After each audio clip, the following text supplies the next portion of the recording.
हम मैथिली भक्ति सब गोटे के प्रणाम करै छी। आई हम एकटा बेटा विवाह के गीत सुनाब रहल छी। आशा अछि बेटा विवाह के गीत अहाँ सब आदमी के नीक लागत। सुनू ई बेटा विवाह के गीत। हमर वीडियो के लाइक, चैनल के सब्सक्राइब सब आदमी कर देबै। जय मैथिली, जय भक्ति। लच पगिया दुलरुआ लिया ने संहारी है। लच पगिया दुलरुआ लिया ने संहारी है। दूर देश बाबा बियाहलन, दूर देश बाबा बियाहलन। तखन जब बरियात है, दूर देश बाबा बियाहलन। तखन जब बरियात है, माछ के डाली ले मालिन बेटी ठाढ़ है। माछ के डाली ले मालिन बेटी ठाढ़ है।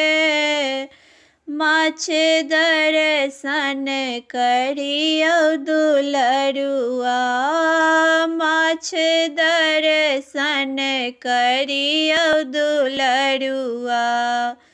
तखन जब बरियात है, माछ दर्शन करियो दुलरुआ।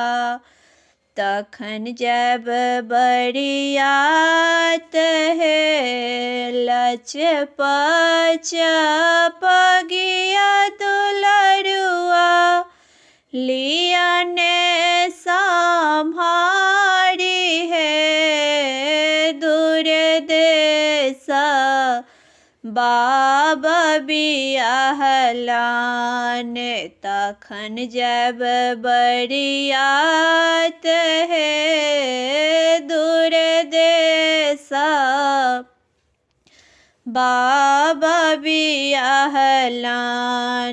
तखन जब बरियात है, दही के छाछने ग्वालिन बेटी ठाढ़ी है। दही के छाछ ले ग्वालिन बेटी ठाढ़ी है। दही दर्शन करियो दुलरुआ, दही दर्शन करियो दुलरुआ। तखन जब बरियात है, दही दर्शन करियो दुलरुआ। तखन जब बरियात है, लच पगिया दुलरुआ लिया ने संहारी है। लच पगिया दुलरुआ लिया ने संहारी है। दूर देश बाबा बियाहलन। तखन जब बरियात है, फूल के माला ने मालिन बेटी ठाढ़ी है। फूल के माला ने मालिन बेटी ठाढ़ी है।